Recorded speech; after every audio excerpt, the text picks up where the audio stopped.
And welcome back to Traffic Talk, here with Ashley Moran from the Acadiana Planning Commission. Now, Ashley, prior to this, we were talking about speeding, and we're going to continue that conversation with our favorite roadway in all of Acadiana, the Basin Bridge. So, phase 2 of the initial safety project that occurred on the Basin Bridge has been completed, and it's the speed feedback cameras. Now, at this point will be the final phase of it because the legislature eliminated the electronic enforcement component of this particular speeding project. But it's there because, the Basin Bridge is very limited facility. They don't have much right-of-way. You're on a bridge. There's no really way to maneuver or to turn around or anything like that, like what we have on a surface-level facility.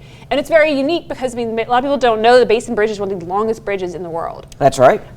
So it's a really unique facility that doesn't exist in most places. So we don't really have a lot of good options in regards to how to mitigate these kind of situations. Right. So speeding, like I said before, is really the determinant causes of a lot of these crashes on the interstate because you don't have the reaction time. I know they always say in driver's ed, you got to give 3 football fields for stopping distance. Yeah, nobody follows that. Right, and it increases as you get faster too. Yeah. That's just for following the speed limit. So that's why there is this new speed limit. It's 60 miles per hour for all vehicles. Before, there was a speed differential between the commercial motor vehicles and the passenger vehicles that has been changed. It's now 60.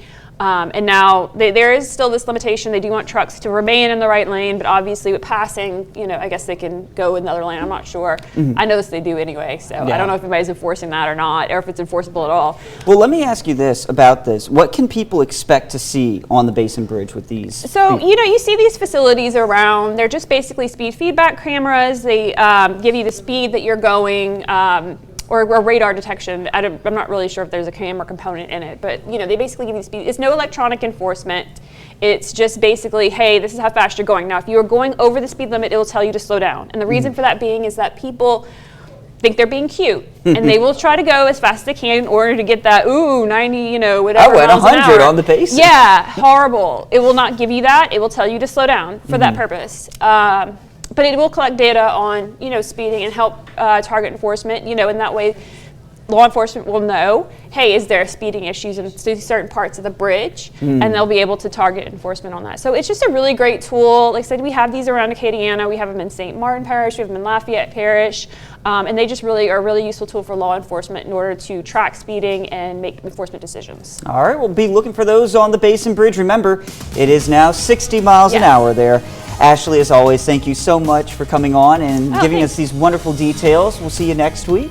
In the meantime, we do have to talk about the weather because there is a lot of heat, a lot of humidity, but no